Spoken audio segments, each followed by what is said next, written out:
Suscríbete a Venganza Perfecta. Nos encantaría saber desde qué parte del mundo nos acompañas. Déjanoslo saber. Ahora, sumerjámonos en la historia de hoy. Capítulo 1. La ilusión perfecta. Bruno Hernández había aprendido hacía mucho tiempo que la familia no siempre se trataba de sangre. A sus 34 años, había construido una exitosa carrera como comerciante de salvamento arquitectónico, viajando por todo el norte de México para rescatar hermosas piezas de edificios condenados a la demolición y darles una nueva vida. Era el trabajo ideal para un hombre que creía en las segundas oportunidades. Había conocido a Graciela López 3 años atrás, en una subasta de bienes en la ciudad de Chihuahua. Ella estaba pujando por un espejo de la época porfiriana, él iba tras la repisa tallada de una chimenea. Entablaron una conversación, compartieron un café después y, en menos de 6 meses, él le propuso matrimonio. Graciela era hermosa, encantadora y venía con una hija de 5 años llamada Emma, fruto de una relación anterior. El padre había desaparecido antes de que Emma naciera. Solo un fantasma más en el pasado de Graciela del que rara vez hablaba. Bruno se enamoró profundamente de ambas. Emma era tímida, dulce y necesitaba desesperadamente una figura paterna. Él la adoptó legalmente durante el primer año de matrimonio, dándole su apellido y cada onza del amor que tenía. Para Bruno, Emma no era su hijastra. Era su hija, punto. La familia Ríos, sin embargo, era otra historia. Lorena Ríos, la madre de Graciela, era una mujer fría que manejaba a la familia como si fuera una corporación. Había enviudado joven y crió a Graciela y a sus 2 hermanos, los gemelos Miguel y Carolina, con mano de hierro y una obsesión por los linajes y el legado familiar. Los Ríos rastreaban su ascendencia hasta un magnate ferrocarrilero menor de la época del Porfiriato, un hecho que Lorena nunca dejaba que nadie olvidara. Desde el primer día, Lorena dejó claro que Bruno era aceptable, apenas. Pero Emma era una complicación. Esa niña no tiene sangre de los Ríos, había dicho en la recepción de su boda, lo suficientemente alto como para que los invitados cercanos la escucharan. Bruno se había mordido la lengua por el bien de Graciela. Graciela misma era complicada. Amaba a Emma, Bruno creía eso, pero también ansiaba la aprobación de su madre con una desesperación que a veces anulaba su buen juicio.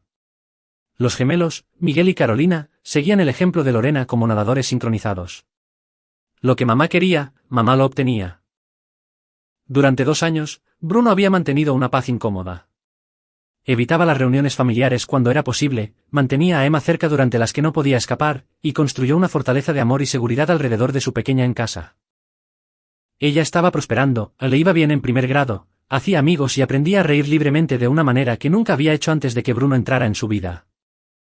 Luego llegó la invitación a la reunión familiar navideña de los Ríos. Es en la finca de la sierra, dijo Graciela una noche de noviembre, con voz cautelosa. Mamá rentó la vieja hacienda Villanueva por una semana. Toda la familia estará ahí. Primos, tías, tíos, todos. Bruno levantó la vista de la lámpara de los años 20 que estaba restaurando. ¿Una semana? Es importante para ella. Cumple 70 años y quiere a todos reunidos. Graciela jugueteó con su anillo de bodas, un tic que Bruno había aprendido a reconocer como señal de ansiedad. Pidió específicamente que tú y Emma vinieran. ¿Lorena pidió por Emma? El escepticismo de Bruno fue automático. Lo hizo. Graciela lo miró a los ojos. Sé que las cosas han estado tensas, pero tal vez esta sea su manera de intentarlo, de incluir a Emma en la familia. Bruno quería creerlo. Quería creer que Lorena Ríos había encontrado algo de espíritu navideño enterrado bajo su exterior de reina de hielo. Emma estaba tan emocionada cuando le dijeron, nunca antes había ido a una verdadera reunión familiar. Así que Bruno dijo que sí. Empacó sus maletas, llenó su camioneta con regalos y condujo a su familia 6 horas hacia la sierra hasta la hacienda Villanueva, una monstruosidad de piedra a las orillas del lago Arareco en Chihuahua. La reunión comenzó de manera bastante agradable. Había unos 30 miembros de la familia Ríos presentes, repartidos por las 20 habitaciones de la hacienda. Bruno conocía a algunos de reuniones anteriores. El tío de Graciela, Patricio Lara, era decente, y su prima Jimena Carrillo siempre había sido amable con Emma. Pero el núcleo familiar, Lorena, Miguel y Carolina, marcaba el tono, y el tono era claro, Emma era tolerada, no bienvenida. Bruno notó las pequeñas crueldades de inmediato. Emma no fue incluida en la foto familiar que Lorena organizó. Cuando se repartieron los regalos en Nochebuena, el montón de Emma era notablemente más pequeño, lleno de juguetes genéricos de farmacia, mientras que los otros niños recibieron costosos regalos personalizados. En la cena, Carolina habló en voz alta sobre las tradiciones de linaje y sobre mantener puro el legado de los Ríos. Graciela también lo notó, Bruno se daba cuenta, pero ella no dijo nada, solo le apretó la mano debajo de la mesa y evitó mirarlo a los ojos. Bruno se tragó su coraje y se enfocó en Emma, asegurándose de que se sintiera amada y especial a pesar del ambiente tóxico. Jugó con ella, le leyó cuentos y la llevó a caminar por los terrenos nevados. Estaba contando las horas hasta que pudieran irse. Debió haberse ido antes. En la tercera noche, el 26 de diciembre, Bruno se despertó a las 2 de la madrugada y encontró vacío el lado de la cama de Graciela. Asumió que había ido al baño, pero cuando pasaron 20 minutos, fue a buscarla. La encontró en la biblioteca de la hacienda con Lorena, Miguel y Carolina. Estaban bebiendo coñac y hablando en voz baja e intensa. No puedes seguir alterando la dinámica familiar, estaba diciendo Lorena. Esta reunión se trata de la sangre de los Ríos, del legado. Tiene 6 años, mamá, dijo Graciela, pero su voz era débil. No es nuestra, interrumpió Carolina. Nunca lo será. Y tenerla aquí, fingiendo que pertenece. Es un insulto a la memoria de papá. La sangre de Bruno se heló. Estaban hablando de Emma. Debió haber entrado en ese mismo instante. Debió haber tomado a su esposa e hija y conducir durante la noche de regreso a la ciudad. Pero quería escuchar lo que diría Graciela. Necesitaba saber si defendería a su hija. Sé que es complicado, dijo Graciela finalmente. Pero Bruno la ama y yo. No puedo simplemente. ¿No puedes qué? La voz de Lorena fue cortante. ¿Elegirla a ella sobre tu verdadera familia? ¿Sobre tu sangre? Hubo un largo silencio. La mantendremos fuera del camino mañana, susurró Graciela. Durante la gran cena y la ceremonia. ¿Ayudaría eso? Bruno no esperó a escuchar más. Regresó a su habitación, con la rabia y la angustia librando una batalla en su pecho. Su esposa acababa de aceptar esconder a su hija como si fuera un secreto vergonzoso. Revisó a Emma, que dormía plácidamente en la pequeña habitación contigua a la de ellos, con su lámpara de noche proyectando estrellas en el techo. Bruno se quedó en la puerta durante mucho tiempo, observándola respirar. No dejaré que te lastimen, susurró. Te lo prometo. El día siguiente, Bruno anunció que no se sentía bien y pasó la mayor parte del tiempo en la habitación, manteniendo a Emma con él. Colorearon, vieron películas en su laptop y evitaron las festividades de los Ríos. Graciela entraba y salía, dividida entre dos mundos y sin satisfacer a ninguno. Esa noche, Graciela le pidió a Bruno que bajara para la ceremonia familiar, una especie de tradición de los Ríos que incluía discursos y brindis. Me quedaré con Emma, dijo Bruno fríamente. En realidad, dijo Graciela, sin mirarlo a los ojos, mamá pensó que sería mejor si Emma se quedara aquí arriba. Solo por una hora. Para que no haya confusiones. Bruno se quedó mirando a su esposa. ¿Confusiones sobre qué? ¿Sobre si nuestra hija es parte de esta familia? Por favor, Bruno, no lo hagas más difícil. ¿Para quién? ¿Para ti? ¿Para Lorena? La voz de Bruno iba en aumento. Porque te aseguro que es bastante difícil para Emma ser tratada como si fuera invisible. Emma apareció en la puerta, luciendo pequeña e insegura. Papi, ¿están peleando? El corazón de Bruno se rompió. Suavizó su voz. No, corazón. Solo estamos platicando. Ven aquí. Emma se subió a su regazo. Graciela los observó, con una expresión de dolor cruzando su rostro. Una hora, dijo en voz baja. Luego regresaremos y mañana nos iremos a primera hora. Lo prometo. Bruno quería negarse, pero estaba exhausto de pelear. Está bien. Una hora. Graciela se fue. Bruno le puso una película a Emma, la arropó en la cama y le dijo que estaría justo al lado si necesitaba algo. Luego fue a su habitación y sacó su laptop, intentando distraerse con correos del trabajo. 20 minutos después, escuchó un suave toque. Luego otro. Luego, la vocecita de Emma. Papi. Bruno abrió la puerta que conectaba las habitaciones. Emma estaba parada allí, en pijama, luciendo preocupada. Escuché voces en el pasillo. Voces que dan miedo. Probablemente solo sean otros invitados, nena. Ven aquí. Bruno la levantó y ella rodeó su cuello con los brazos. La llevaba de vuelta a la cama cuando su puerta se abrió de golpe. Miguel y otro hombre que Bruno no reconoció, tal vez uno de los primos, Lalo Macías, estaban allí, luciendo sorprendidos de ver a Bruno. ¿Qué diablos hacen en mi habitación?, exigió Bruno. Estábamos buscando a la niña, dijo Miguel, recuperándose rápidamente. Graciela dijo que Emma estaba sola y pensamos en llevarla a la cocina por un poco de chocolate caliente. Era una mentira terrible. Bruno podía verlo en sus ojos, en su lenguaje corporal, en la forma en que la mano de Lalo estaba escondida detrás de su espalda. Ella se va a dormir, dijo Bruno con voz calmada y firme. Y ustedes se van a largar. Mira, Hernández, solo intentamos. Afuera, ahora. Algo en la voz de Bruno los hizo retroceder. Pero mientras Miguel pasaba, murmuró, no puedes vigilarla cada segundo. Bruno cerró la puerta con llave detrás de ellos, con las manos temblando por la adrenalina. Se sentó en la cama, abrazando a Emma contra él. ¿Puedo dormir en tu cuarto esta noche, papi?, preguntó ella. Por supuesto. Le hizo un nido de mantas en el suelo junto a su cama, aunque sabía que él no dormiría. Algo andaba mal. Muy mal. Los Ríos ya no solo estaban excluyendo a Emma. Estaban planeando algo. Bruno se mantuvo despierto toda la noche, escuchando cada crujido y cada paso en la vieja hacienda. A las 6 de la mañana, comenzó a empacar sus maletas. Se iban a ir, al diablo con las promesas de Graciela. Pero cuando fue a despertar a Emma, sus mantas estaban vacías. Capítulo 2, 3 días. La mente de Bruno se quedó en blanco por el terror. Revisó el baño, el closet, debajo de las camas. Nada. Emma. Corrió hacia el pasillo, gritando su nombre. Emma.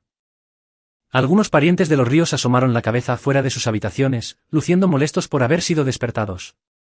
Bruno agarró al más cercano, Patricio Lara. ¿Has visto a Emma? Mi hija. No he visto a ningún niño esta mañana, dijo Patricio, frunciendo el ceño. ¿Qué pasa? Está desaparecida. Bruno ya se estaba moviendo, revisando cada habitación del tercer piso. Patricio lo ayudó y pronto se les unió Jimena Carrillo, quien parecía genuinamente preocupada. Pero Emma no estaba por ninguna parte. Bruno encontró a Graciela en el comedor, tomando café con Lorena. Agarró a su esposa del brazo con la fuerza suficiente para hacerla soltar una mueca de dolor. ¿Dónde está Emma? ¿Qué? Estaba en la cama. Se ha ido. ¿Dónde está, Graciela? La confusión de Graciela parecía genuina, pero el rostro de Lorena era ilegible. Bruno se volvió hacia su suegra. ¿Qué le hiciste? No tengo idea de lo que estás hablando, dijo Lorena con calma. Tal vez la niña se alejó caminando. Esta es una casa grande. Tiene 6 años. No simplemente se aleja caminando, a punto. Bruno ahora estaba gritando, y más miembros de la familia se estaban reuniendo. ¿Alguien se la llevó? ¿Dónde está? Bruno, cálmate, dijo Graciela, pero había lágrimas en sus ojos. La encontraremos. Buscaremos por toda la hacienda. Llamen a la policía, exigió Bruno. No nos precipitemos, interrumpió Lorena.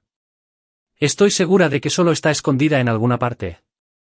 Ya sabes cómo son los niños. Busquemos a fondo antes de involucrar a las autoridades y convertir esto en algo que no es. Bruno quería negarse, pero también quería que cada persona en el edificio estuviera buscando a su hija. Bien. 30 minutos. Si no la hemos encontrado para entonces, llamaré al 911. Buscaron. Los 30 Ríos se dispersaron por la hacienda, llamando a Emma. Bruno arrasó con cada habitación, cada closet, cada posible escondite. La hacienda era un laberinto de pasillos y puertas cerradas, cuartos de servicio y almacenes. 30 minutos se convirtieron en 1 hora. Luego en 2. El nombre de Emma hizo eco a través de los pasillos vacíos hasta que la voz de Bruno se volvió ronca. Notó que Miguel y Carolina no estaban participando en la búsqueda. Tampoco Lorena, quien se había retirado a su habitación alegando un dolor de cabeza. Bruno acorraló a Graciela en un pasillo. Tu familia hizo esto. Eso es una locura. ¿De verdad lo es, Graciela? La voz de Bruno se quebró. La han odiado desde el primer día. Tu madre la llamó a no sangre. Anoche, Miguel y Lalo intentaron entrar en nuestra habitación, y ahora ella ha desaparecido. Graciela ahora estaba llorando. Sé que han sido crueles, pero no lo harían. ¿No lastimarían a una niña? Bruno escudriñó su rostro, buscando a la mujer con la que se había casado, a la madre que debería estar destrozando el mundo entero para encontrar a su hija. Pero todo lo que vio fue a la hija de Lorena, aún buscando la aprobación de un monstruo. Voy a llamar a la policía, dijo él. Por favor, solo un poco más de tiempo. No. Bruno sacó su teléfono, pero cuando marcó, no había señal. Corrió a diferentes partes de la hacienda, pero el servicio celular estaba muerto en todas partes. Las líneas fijas, cuando las probó, no daban tono. Los teléfonos no funcionan, anunció Lalo desde la biblioteca. Casa vieja, se acerca una tormenta invernal. Pasa todo el tiempo por aquí. Bruno lo miró fijamente. Qué conveniente. ¿Qué se supone que significa eso? Significa que voy a manejar hasta el pueblo y traeré al comandante de la policía yo mismo. Pero cuando Bruno fue a la cochera, su camioneta no arrancó. Tampoco el auto de Graciela. De hecho, ninguno de los vehículos en la cochera encendió. Ni uno solo de los 8 autos pertenecientes a los diferentes miembros de la familia Ríos. Sabotaje, dijo Bruno secamente, mirando los cofres abiertos y los cables de las baterías desconectados. Lalo se encogió de hombros. Solo mala suerte. Estos autos viejos en clima frío. Bruno agarró a Lalo por el cuello de la camisa y lo estrelló contra un auto. ¿Dónde está mi hija? No sé de qué estás hablando, hermano. Suéltame. Patricio apartó a Bruno. Esto no está ayudando. Simplemente caminemos hacia la carretera principal, hagamos señas a un auto. La carretera principal está a 6 kilómetros a través de la nieve, dijo Jimena en voz baja. En este clima, de noche, es peligroso. Bruno miró a su alrededor a los ríos reunidos. Algunos parecían genuinamente confundidos y preocupados, pero otros, Miguel, Carolina, Lalo, algunos de los parientes mayores, tenían expresiones que iban desde la indiferencia hasta una vaga satisfacción. Habían planeado esto. Aislaron la hacienda, sabotearon los vehículos, cortaron los teléfonos, y lo habían hecho antes de llevarse a Emma. Lo que significaba que esto no era una broma ni un malentendido. Esto fue deliberado. Bruno pasó esa noche buscando por la hacienda solo, revisando metódicamente cada habitación de nuevo, golpeando las paredes en busca de espacios huecos, buscando pasadizos ocultos. Graciela lo siguió por un rato, luego se rindió y fue a llorar con Jimena. Al despuntar el alba del segundo día, Bruno funcionaba con pura adrenalina y terror. Emma llevaba desaparecida 24 horas. Sin comida, sin agua, donde quiera que estuviera. Confrontó a Lorena nuevamente. Ella estaba en la sala de estar, leyendo un libro con total calma. Dime dónde está, dijo Bruno, con un tono peligroso en su voz. Lorena levantó la vista. Señor Hernández, entiendo que esté angustiado, pero sus acusaciones se están volviendo agotadoras. Le he dicho. No me has dicho nada más que mentiras. Bruno dio un paso al frente. Pero esto es lo que sé. Odias a Emma porque no es de tu sangre. Convenciste a tus hijos para que te ayudaran a deshacerte de ella, y crees que te saldrás con la tuya porque Graciela es demasiado débil para detenerte. Los ojos de Lorena se endurecieron. Mi hija sabe dónde están sus verdaderas lealtades. Entonces lo admites. No admito nada. Pero diré esto, las familias tienen jerarquías, señor Hernández. Y a veces deben tomarse decisiones difíciles para preservar lo que importa. Pasó una página de su libro. Estoy segura de que la niña aparecerá eventualmente. Los niños siempre lo hacen. Las manos de Bruno se cerraron en puños, pero se obligó a alejarse. Agredir a una mujer de 70 años, sin importar cuán malvada fuera, no ayudaría a Emma. Necesitaba pensar como ellos pensaban. Si él fuera Lorena, ¿dónde escondería a una niña en esta hacienda? En un lugar aislado. A prueba de sonido. Un lugar donde nadie pensaría en buscar. El sótano. Bruno solo había bajado allí una vez, brevemente, el primer día. Era un laberinto de habitaciones de piedra usadas para almacenamiento, cavas de vino, antiguos cuartos de servicio. Y había habido una puerta, recordó, que estaba cerrada con candado. Lalo había dicho que solo era el viejo almacén de carbón, que no valía la pena abrirlo. Bruno volvió a bajar ahora con una linterna y una barreta de la cochera. El sótano estaba helado y su aliento formaba vaho en el haz de su luz. Encontró la puerta cerrada y no se molestó con el candado, simplemente encajó la barreta en el marco y la abrió a la fuerza. Las escaleras más allá descendían hacia la oscuridad. Emma, hizo eco su voz. Emma, nena, ¿estás aquí abajo? Nada. Bruno bajó las escaleras, iluminando con su linterna las ásperas paredes de piedra. Al fondo había otro pasillo, y al final de este, otra puerta. Esta no tenía candado. La abrió. La habitación más allá era pequeña, tal vez de 2 por 3 metros. Sin ventanas. Un solo foco pelón colgando del techo, actualmente apagado. Y en la esquina, acurrucada en el frío piso de piedra. Emma. Bruno corrió hacia ella. No se movió. Su piel estaba helada. Sus labios azules. No respondía. Un terror como nunca había conocido se apoderó de su corazón. La levantó en brazos, era tan ligera, tan pequeña, y le buscó el pulso. Ahí estaba, débil y acelerado. Corrió escaleras arriba, atravesando el sótano, gritando por ayuda. Patricio se cruzó con él en el pasillo principal y se puso pálido. Oh, Dios mío, está. Necesita un hospital. Ahora. Los autos. Entonces cárgala tú y corre hacia la carretera principal mientras yo averiguo quién se va a morir hoy. Pero Bruno tenía una idea mejor. Incluso mientras acostaba a Emma en un sofá, envolviéndola en mantas e intentando calentarla, su mente trabajaba con una perfecta y fría claridad. Sacó su teléfono. Todavía no había señal para llamadas, pero se había preparado para esta posibilidad. Antes del viaje, había descargado una aplicación de emergencia fuera de línea que podía enviar ráfagas de datos comprimidos incluso sobre las conexiones más débiles. Había pensado que era una exageración en ese momento. Ahora, podría salvar la vida de su hija. Salió a la nieve, caminó hasta el punto más alto de la propiedad y sostuvo su teléfono en alto. Una barrita parpadeó. Abrió la aplicación y redactó 2 mensajes. Al 911, niña encontrada encerrada en sótano en Hacienda Villanueva, camino al lago 4782. Inconsciente, hipotérmica. Necesito ambulancia y policía inmediata. Posible secuestro. Envíen a todos. A su abogado, Carlos Vega, emergencia. Emma fue encerrada en sótano por familia de mi esposa. Tengo evidencia.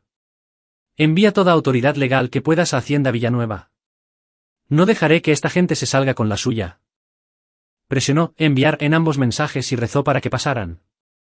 Luego, Bruno Hernández volvió a entrar a la hacienda a esperar el momento del ajuste de cuentas. Capítulo 3. La jugada del abogado. La ambulancia llegó 40 minutos después, junto con 2 patrullas de la policía estatal y, milagrosamente, Carlos Vega.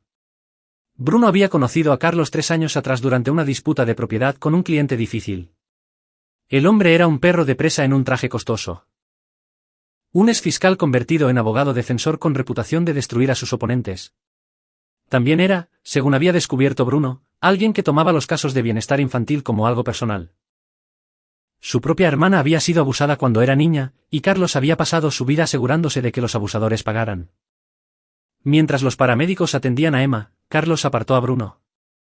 Recibí tu mensaje, dijo Carlos, con la voz tensa. Cuéntamelo todo. Rápido. Bruno lo hizo. Explicó la dinámica familiar, la reunión, las amenazas, los autos saboteados, la habitación cerrada en el sótano. La expresión de Carlos se volvía más oscura con cada palabra. La abuela admitió que pensaba que Emma no pertenecía a la familia. En grabación, dijo Bruno, sacando su teléfono. Había comenzado a grabar con voz cada conversación con Lorena después del primer enfrentamiento. Probablemente era ilegal, pero no le importaba.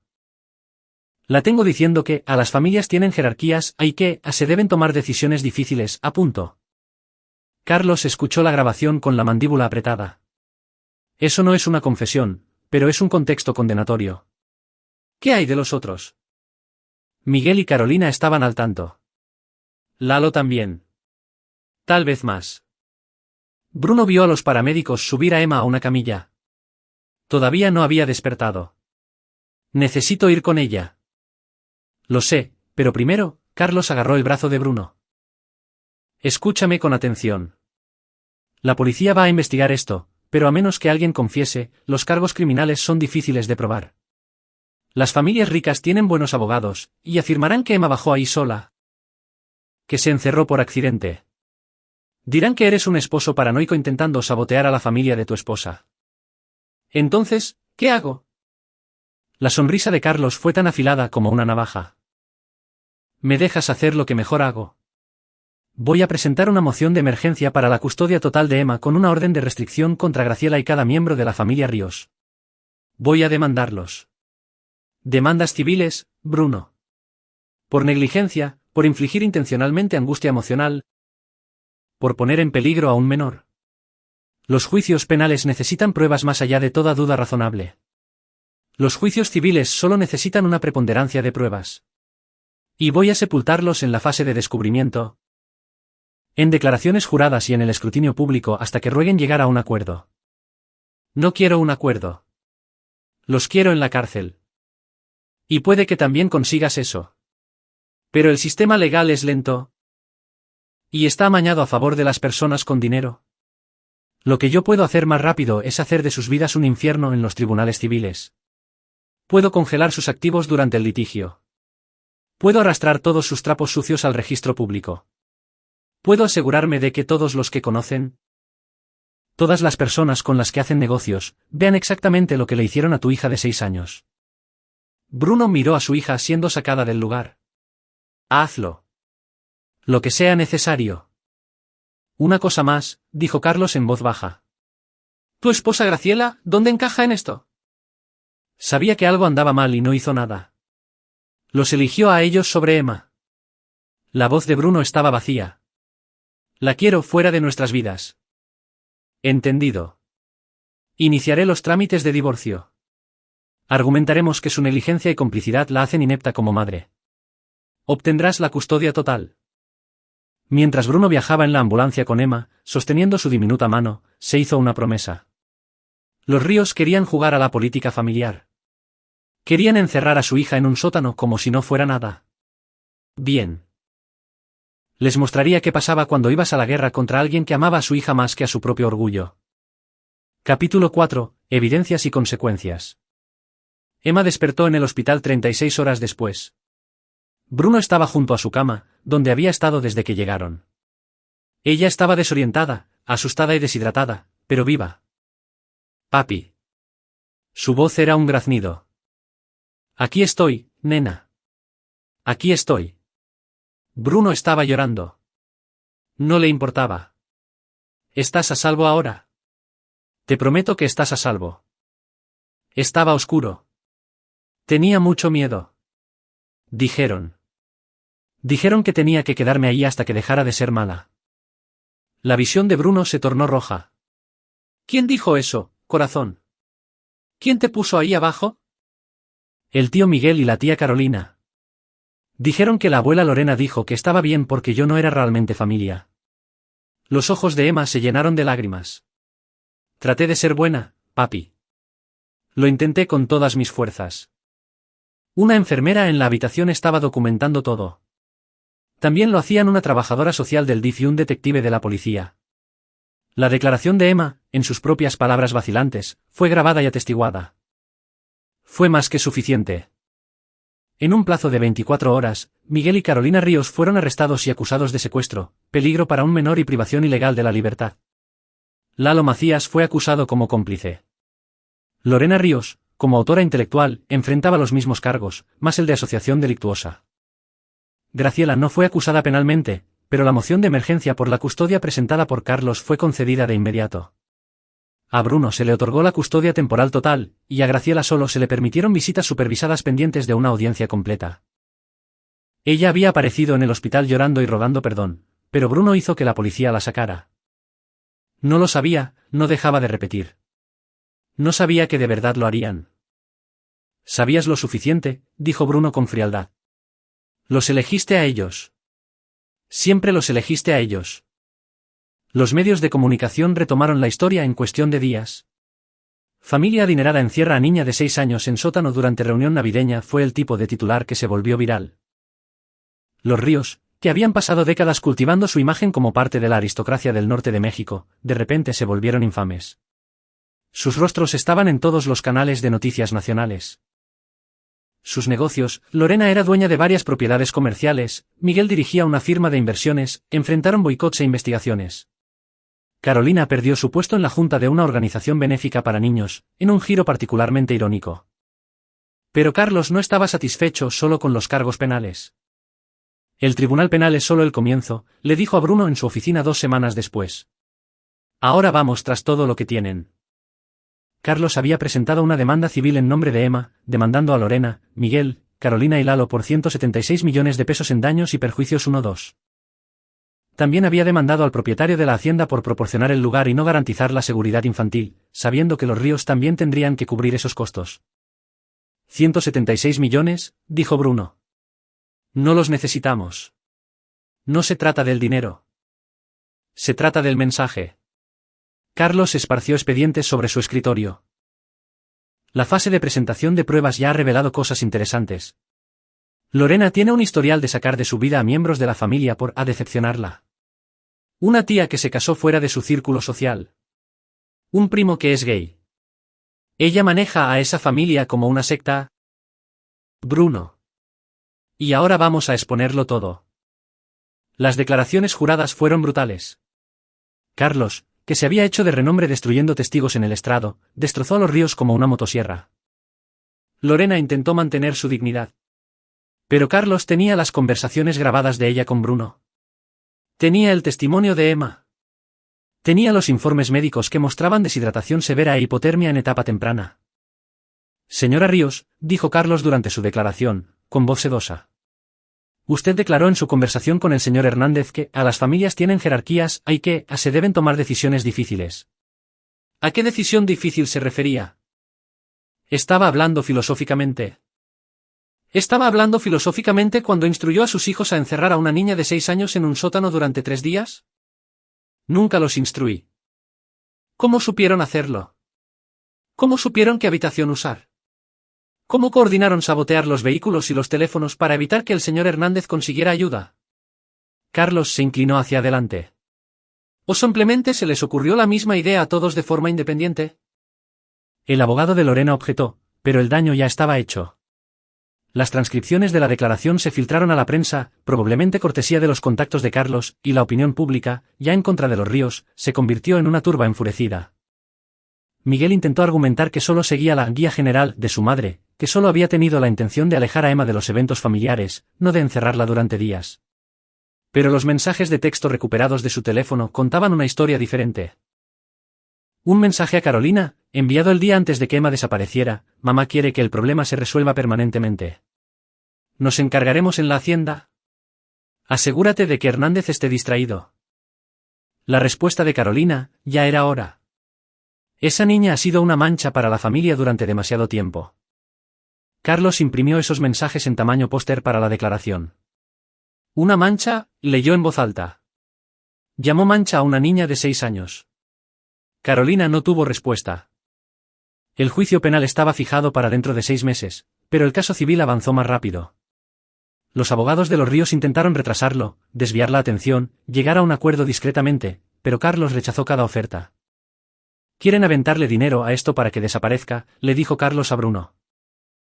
«No se los permitiré. Iremos a juicio. Vamos a hacer que se sienten ahí mientras los doctores de Emma testifican sobre lo que le hacen 3 días sin agua al cuerpo de un niño. Vamos a hacer que escuchen la grabación del 911 donde tú estás rogando por ayuda. Vamos a destruirlos en público». Bruno aprobó cada estrategia. Descubrió que tenía talento para la furia fría, para la venganza paciente. Esto no se trataba de sanar ni de perdonar. Se trataba de hacer pagar a los monstruos. Capítulo 5. Fracturas y fallas. El juicio civil comenzó en junio. Bruno tomó un permiso en su negocio. Carlos lo había conectado con otros abogados que estaban manejando demandas separadas contra los Ríos, y Bruno se había convertido en una especie de gerente de proyecto para el asalto legal. Graciela había intentado reconciliarse varias veces. Había completado una evaluación psicológica ordenada por el juez, asistía a terapia y había escrito cartas llenas de lágrimas a Bruno explicándole que había sido manipulada por su madre, que ahora lo veía claramente, que haría cualquier cosa para arreglarlo. Bruno leía las cartas y no sentía nada. La mujer con la que se había casado habría demolido esa hacienda ladrillo por ladrillo para encontrar a su hija. La mujer con la que se había casado se habría interpuesto entre Emma y su familia desde el primer día. Pero esa mujer, si alguna vez había existido, ya no estaba. Durante la audiencia de custodia, el abogado de Bruno presentó pruebas de la complicidad de Graciela. La conversación escuchada en la biblioteca, su fracaso en proteger a Emma durante la reunión, su resistencia inicial a llamar a la policía. El abogado de Graciela argumentó que ella también era una víctima, controlada y manipulada por una madre abusiva. Desde entonces había cortado todo contacto con Lorena y sus hermanos. Estaba en terapia. Amaba a Emma desesperadamente. El juez escuchó ambas partes y luego emitió su fallo. Bruno conservaría la custodia legal total, con Graciela recibiendo derechos de visita incrementals, sujetos a la continuación de su terapia y supervisión. Las preferencias de Emma serían consideradas a medida que creciera. Fue una victoria parcial, pero Bruno la aceptaba. Emma era suya, legal y completamente. Graciela podía visitarla, pero nunca tendría el poder de entregar a Emma a su familia tóxica otra vez. El juicio civil en sí fue un circo mediático. La televisión nacional lo cubrió de principio a fin. Bruno se sentaba en la primera fila todos los días, un recordatorio silencioso para el jurado del padre que había salvado a su hija. Emma no tuvo que testificar. Sus declaraciones anteriores y los registros médicos eran suficientes, pero sus doctores sí lo hicieron, describiendo con detalle clínico lo que la deshidratación prolongada y la hipotermia le hacen a un cuerpo en desarrollo. Los paramédicos testificaron sobre cómo la encontraron inconsciente. La policía describió la habitación cerrada del sótano, el aislamiento deliberado. El alegato final de Carlos fue una obra maestra. La defensa quiere que ustedes crean que esto fue un malentendido, dijo al jurado. Un accidente trágico. Quieren que crean que 3 adultos educados y adinerados, de alguna manera, encerraron accidentalmente a una niña de 6 años en un sótano, desactivaron accidentalmente toda comunicación. Y evitaron accidentalmente que su padre consiguiera ayuda. Quieren que crean que los mensajes de texto que la llamaban a una mancha, hay un problema por resolver, fueron solo elecciones de palabras desafortunadas. Yo les pido que crean algo más simple. Créanle a Emma. Créanle a la evidencia. Crean que estas personas hicieron exactamente de lo que se les acusa. Castigaron a una niña por no ser de su sangre. Y lo hicieron de la manera más cruel posible. Y pensaron que se saldrían con la suya porque son ricos. Porque tienen contactos. Porque han pasado sus vidas creyendo que las reglas no se aplican a ellos. Demuéstrenles que estaban equivocados. El jurado deliberó durante 6 horas. Encontraron a Lorena, Miguel, Carolina y Lalo responsables de todos los reclamos y otorgaron a Emma 264 millones de pesos en daños y perjuicios 1-2. 88 millones más de lo que Carlos había pedido 1-2. La sala estalló en murmullos. Lorena se quedó de pie, en silencio y pálida. Miguel soltó una maldición. Carolina lloró. Lalo parecía a punto de vomitar. Bruno no sintió nada más que una fría satisfacción. Afuera, Carlos lo apartó. El juicio penal es en 2 meses. La fiscal llamó. Está ofreciendo un acuerdo de culpabilidad. Lorena y Miguel recibirían 5 años cada uno. Carolina 3, Lalo 2. Todos en una prisión de mínima seguridad. Quieren evitar el juicio. No hay acuerdo, dijo Bruno de inmediato. Bruno, 5 años es tiempo real en prisión. Quiero que pasen por lo mismo que pasó Emma. Quiero un juicio. Quiero que un jurado los mire y les diga en voz alta, son culpables de lastimar a una niña. Quiero que quede en el registro para siempre. 0 acuerdos. Carlos lo estudió. Has cambiado. Tuve que hacerlo. Bruno miró hacia los tribunales, donde los periodistas estaban rodeando a los ríos. Creyeron que podían encerrar a mi hija en un sótano e irse caminando. Yo me voy a asegurar de que nunca más caminen libres. Pero la venganza, como Bruno estaba aprendiendo, era complicada. Capítulo 6. El costo de la justicia. El fallo de 264 millones de pesos debió haber aplastado financieramente a los Ríos 2, pero las familias ricas tenían formas de proteger sus activos. Lorena tenía su dinero atado en fideicomisos y sociedades anónimas. Miguel y Carolina tenían arreglos similares. El equipo de contadores forenses de Carlos se puso a trabajar, y lo que encontraron fue explosivo. Lorena había estado malversando fondos sistemáticamente del patrimonio de su difunto esposo durante 20 años, ocultando dinero en cuentas en el extranjero y empresas fantasma. Espera, no. Bruno había dicho específicamente sin tramas de malversación. Permítanme corregir. El equipo de contadores forenses de Carlos se puso a trabajar y lo que encontraron fue explosivo. Lorena había estado operando una red de fraude de seguros durante décadas. Era dueña de múltiples propiedades comerciales y, a lo largo de los años, varias habían experimentado accidentes, incendios, daños por inundaciones, vandalismo.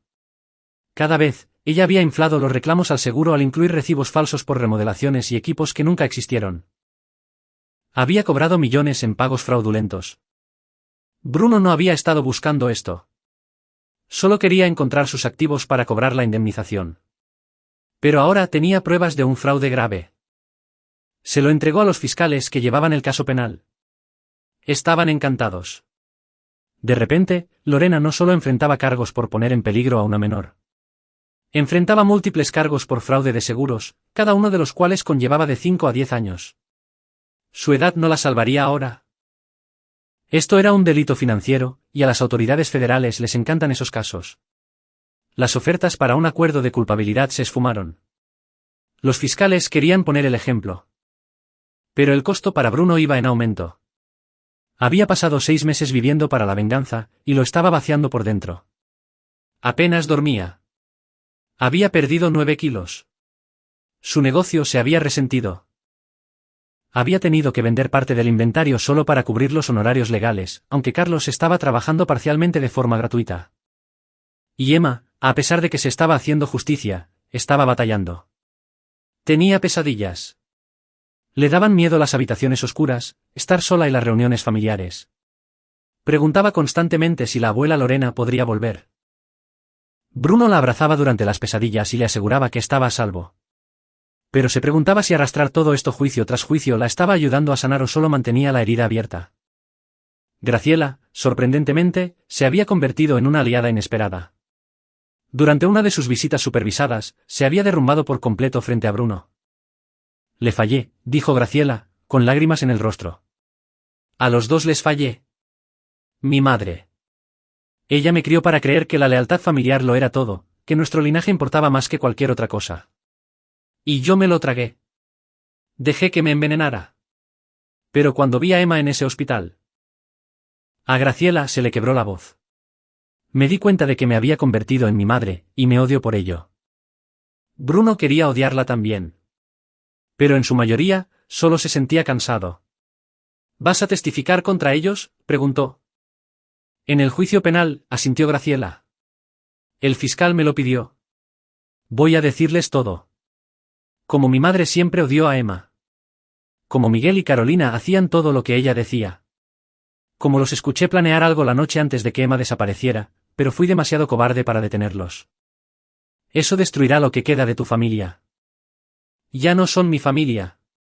Emma lo es. Y si la única manera en la que puedo empezar a arreglar esto es ayudando a meterlos en prisión, entonces eso es lo que haré. Bruno miró a su exesposa. Habían finalizado el divorcio hacía 3 meses, y vio a alguien a quien no terminaba de reconocer. Alguien que intentaba, quizá demasiado tarde, convertirse en la persona que debió haber sido. Está bien, dijo él en voz baja. Gracias. El juicio penal comenzó en septiembre, casi un año después de la terrible experiencia de Emma. La fiscalía tenía una montaña de pruebas, pero también contaban con el testimonio de Graciela, el relato desde adentro que hacía innegable la conspiración. Graciela subió al estrado y destruyó metódicamente a su madre. Testificó sobre la obsesión de Lorena con los linajes, su crueldad hacia los miembros de la familia que no cumplían con sus estándares y su fijación específica con Emma. Leyó mensajes de texto de su madre: esa niña es una mancha para nuestro legado. No pertenece a nuestra reunión.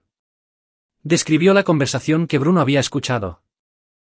Admitió que ella misma había acordado mantener a Emma apartada, y se derrumbó al explicar cómo se había dado cuenta, demasiado tarde, de lo que eso realmente significaba. Pensé que solo la mantendrían en su habitación, sollozó Graciela. Tal vez dándole de comer aparte. No sabía que la encerrarían en el sótano. Se los juro, no lo sabía. Pero usted sabía que su madre odiaba a Emma, dijo el fiscal. Sí. ¿Y sabía que su hermano y su hermana harían cualquier cosa que su madre les pidiera? Sí. ¿Y no hizo nada para proteger a su hija? Graciela miró a Emma, quien estaba sentada con Bruno en la zona del público. No, no lo hice. Y me arrepentiré por el resto de mi vida. Fue condenatorio para Graciela, pero más importante aún, para los acusados. La defensa intentó argumentar que Emma se había metido al sótano por su cuenta, que era un trágico accidente. Pero los mensajes de texto, los vehículos saboteados, los teléfonos desconectados, la puerta cerrada con candado. Todo pintaba un cuadro claro de intencionalidad. El jurado declaró culpable a Lorena Ríos de todos los cargos: secuestro, peligro para un menor, privación ilegal de la libertad y 3 cargos de fraude de seguros. Sentencia total, 42 años. A sus 71 años, era efectivamente una cadena perpetua. Miguel recibió 25 años. Carolina recibió 18. Lalo, que había cooperado y testificado contra los demás, recibió 5. Bruno se sentó en la sala del tribunal y vio cómo se dictaban las sentencias. Había ganado. Los había destruido exactamente como había prometido. Entonces, ¿por qué todavía se sentía vacío? Capítulo 7, Reconstruyendo. El año posterior a los juicios fue más tranquilo, aunque tranquilo era un término relativo. El caso de fraude de seguros había acaparado las noticias nacionales, y el apellido Ríos era ahora un sinónimo permanente de abuso infantil y crímenes de cuello blanco. Las propiedades de Lorena fueron incautadas, sus cuentas congeladas. La indemnización de 264 millones de pesos se fue pagando poco a poco a partir de la liquidación de sus bienes. Bruno depositó la mayor parte en un fideicomiso para Emma. Una parte la usó para expandir su negocio. La venganza no pagaba las cuentas, pero rescatar cosas hermosas y darles nuevos hogares, sí. Emma iba a terapia 2 veces por semana. Estaba mejorando, reía más, lograba dormir casi toda la noche. Pero había cambiado. Era más cautelosa ahora, menos confiada. Hacía muchas preguntas sobre por qué la gente hacía cosas malas, si la familia de sangre era la familia real y si Bruno alguna vez la abandonaría. Nunca, le decía él cada vez. Eres mi hija. Nada cambiará eso jamás. Las visitas de Graciela se habían ampliado a fines de semana sin supervisión. Se había mudado a Chihuahua capital para estar más cerca, había alquilado un pequeño departamento y conseguido trabajo como asistente legal. Irónico, dadas las circunstancias, pero era buena en ello. Ella y Bruno no eran amigos. Probablemente nunca lo serían, pero habían logrado una relación funcional como copadres. No espero que me perdones, dijo Graciela un día durante un intercambio de custodia. Pero quiero que sepas que me alegra que Emma te tenga a ti. Eres el padre que yo debía haber sido. Bruno no estuvo en desacuerdo. La única sorpresa en medio de las secuelas fue Jimena Carrillo, la prima de Graciela. Se había puesto en contacto con Bruno 6 meses después del juicio, disculpándose por no ver lo que estaba pasando en la reunión, por ser parte de una familia que podía albergar tanta crueldad. Estoy cortando lazos con la mayoría de ellos, dijo Jimena mientras tomaban un café. Pero quiero que Emma sepa que tiene familia que la ama. Familia de verdad, del tipo que está presente. Si a ti te parece bien. Al principio, Bruno desconfió, pero Jimena demostró ser genuina. Le enviaba regalos de cumpleaños a Emma, iba a sus obras escolares, la cuidaba de vez en cuando. Era todo lo que los Ríos debieron haber sido. Patricio Lara, el tío de Graciela, hizo lo mismo. Testificó como testigo de buena conducta durante las audiencias de custodia, explicando que no toda la familia extendida apoyaba el veneno de Lorena. Lentamente, y con dolor, Bruno aprendió que había buenas personas y malas familias. Que la sangre no determinaba el valor de alguien y que la familia, la verdadera familia, se elegía, no se heredaba. Su negocio prosperaba. Había ganado una extraña notoriedad gracias al caso, era el padre que no se había detenido ante nada para proteger a su hija. A la gente le gustaba hacer negocios con él, le gustaba saber que su dinero iba a parar a alguien que tenía integridad donde realmente importaba. Contrató a 2 asistentes y comenzó a aceptar proyectos más grandes. Estaba restaurando una casona porfiriana completa en Puebla, rescatando materiales para un museo en Monterrey. El trabajo era bueno, honesto, y le permitía dormir por las noches. Emma comenzó 2º grado. Hizo amigos, entró al equipo de fútbol y trajo a casa boletas de calificaciones que hacían llorar a Bruno de orgullo. Todavía tenía días difíciles, momentos en los que el trauma afloraba, pero estaba sanando. Una noche, mientras Bruno la arropaba, Emma le preguntó: «Papi, ¿eres feliz?». La pregunta lo sorprendió. «¿A qué te refieres, corazón? ¿Sonríes ahora? No lo hacías durante mucho tiempo, pero ahora vuelves a hacerlo». Ella lo estudió con esos ojos que parecían demasiado viejos para su edad. ¿Eres feliz? Bruno lo pensó. ¿Era feliz? Había perdido un matrimonio, se había ganado un sinfín de enemigos, había pasado un año consumido por la furia y la venganza. Había visto lo peor de la humanidad y había peleado hasta llegar a un empate. Pero tenía a su hija. Estaba a salvo, amada, prosperando. Los monstruos que la habían lastimado estaban en jaulas, donde pertenecían. Y había aprendido que era más fuerte de lo que jamás había imaginado. Lo suficientemente fuerte como para quemar imperios con tal de proteger a una niña pequeña. Sí, dijo Bruno, besando su frente. Lo soy. Qué bueno, dijo Emma, adormilada. Porque eres el mejor papi de todo el mundo. Bruno sostuvo su mano hasta que se quedó dormida, y luego se quedó en la puerta por un largo tiempo, mirándola respirar. Había ganado, no solo en los tribunales, no solo en los juicios, sino en lo que realmente importaba.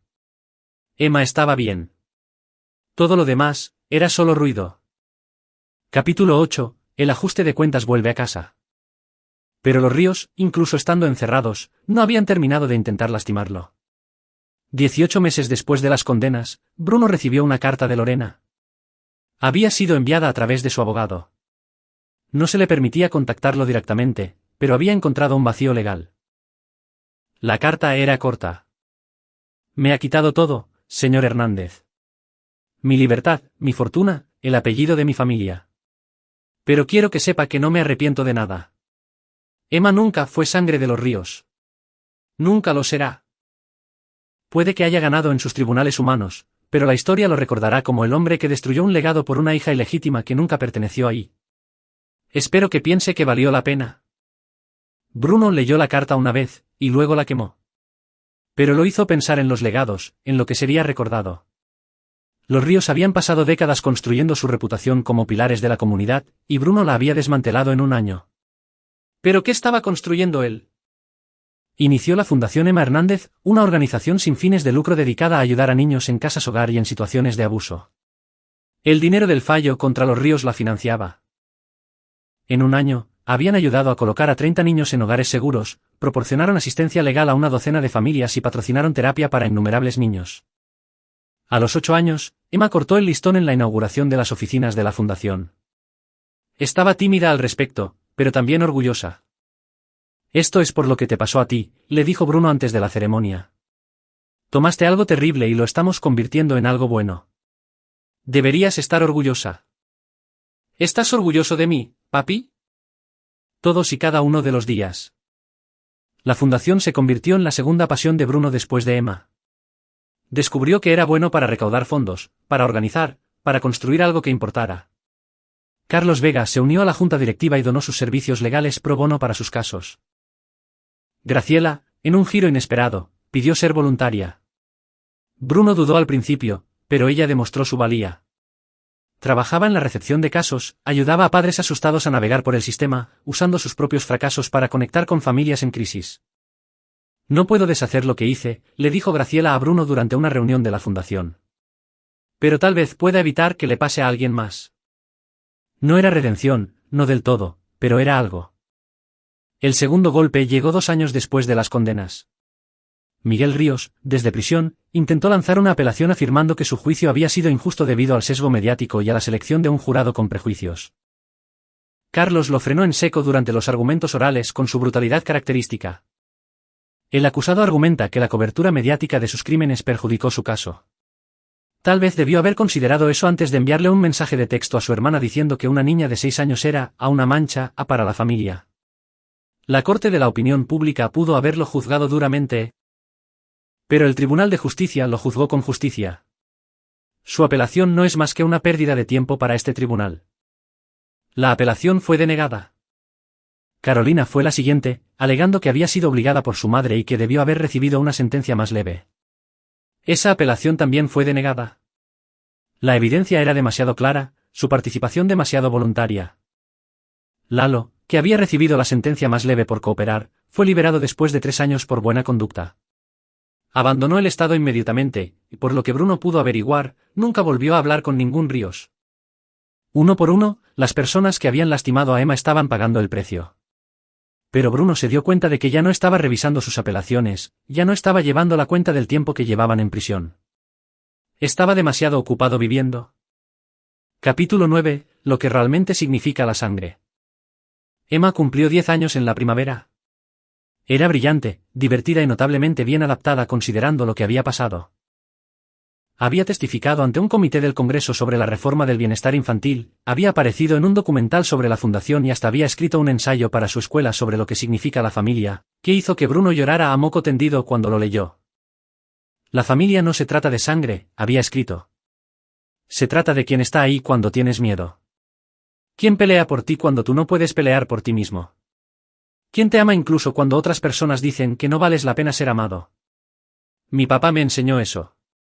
Él no es mi sangre, pero es mi familia. La mejor familia que podría tener. El ensayo ganó un concurso estatal. Bruno lo enmarcó y lo colgó en su oficina. Graciela había seguido mejorando. Había mantenido su sobriedad de la influencia de su familia. Así era como lo llamaba, sobriedad. Como si hubieran sido una droga que finalmente había logrado dejar. Se había vuelto a casar con un amable contador llamado Raúl Domínguez, quien trataba a Emma como a una princesa y no le importaban los linajes ni los legados. En la fiesta del 10º cumpleaños de Emma, Graciela apartó a Bruno. Una pequeña reunión de verdaderos amigos y familia elegida. Tengo que decirte algo, dijo Graciela. Lorena murió la semana pasada. Un infarto en prisión. Bruno no sintió nada. Está bien. No fui al funeral. Miguel y Carolina están furiosos. Creen que le debo respeto incluso después de todo. Graciela negó con la cabeza. Pero no le debo nada. Casi mata a mi hija por su enfermiza obsesión con la pureza de sangre. Espero que haya muerto sabiendo que perdió. Así fue, dijo Bruno en voz baja. Emma es feliz, exitosa y amada. Todo lo que Lorena intentó destruir está prosperando. Esa es la mejor venganza que existe. Vieron a Emma abrir sus regalos, rodeada de amigos. Jimena Carrillo estaba ahí, y Patricio, y Carlos Vega con su familia, y los familiares de Raúl que habían abrazado a Emma por completo. Una familia elegida, construida con amor en lugar de sangre. Gracias, dijo Graciela de repente. Por no darte por vencido con ella. Por ser fuerte cuando yo no lo fui. Bruno miró a su exesposa y vio a alguien que había salido escalando de un pozo muy profundo. Llegaste ahí eventualmente. Eso cuenta para algo, ¿no? Pregúntale a Emma cuando sea mayor. Deja que ella decida. Mientras la fiesta terminaba y Emma se quedaba dormida en el sofá, rodeada de papel de regalo roto y libros nuevos, Bruno se sentó en su silla favorita y reflexionó sobre los 5 años que habían pasado desde aquella terrible Navidad. Había perdido un matrimonio. Se había ganado innumerables canas y un par de úlceras.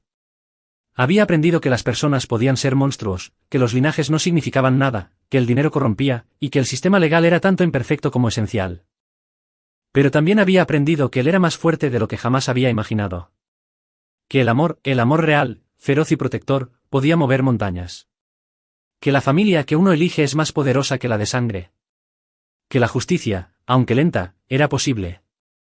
Y, lo más importante, aprendió que Emma Hernández, su hija, no por sangre, sino por elección, por batalla, por una devoción inquebrantable, valía cada pelea, cada sacrificio, cada noche sin dormir. Lorena Ríos había intentado borrarla porque no era de su sangre. Pero Bruno se había asegurado de que el mundo entero supiera que Emma era más valiosa que cualquier linaje, más importante que cualquier legado, y más amada de lo que cualquier Ríos había sido jamás. Ella no era de su sangre. Era mejor. Era su hija. Y al final, ese era el único legado que importaba. Epílogo. 5 años después, Bruno Hernández estaba de pie en la parte trasera del auditorio de la preparatoria, viendo a su hija de 15 años aceptar un premio por su trabajo voluntario en la fundación. Emma se había convertido en una joven extraordinaria. Segura, compasiva y decidida a ayudar a otros chicos que habían sido lastimados por sus familias. Había convertido su trauma en propósito, su dolor en poder. Carlos Vega estaba junto a Bruno, ahora era el presidente de la fundación. Hiciste un buen trabajo, Hernández. Ella hizo un buen trabajo, corrigió Bruno. Yo solo me aseguré de que tuviera la oportunidad. Miguel Ríos había muerto en prisión hacía 2 años. Insuficiencia hepática. Carolina estaba cumpliendo su condena tras agotar todas sus apelaciones.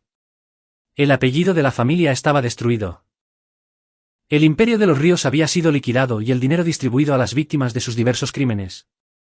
Graciela estaba sentada en la primera fila con Raúl y su hijo pequeño, el medio hermano de Emma, a quien ella adoraba. Graciela nunca sería perfecta, nunca borraría por completo lo que no hizo a tiempo. Pero había pasado una década intentando ser mejor, ser la madre que Emma merecía. Era suficiente. Emma terminó su discurso y buscó a Bruno en la multitud.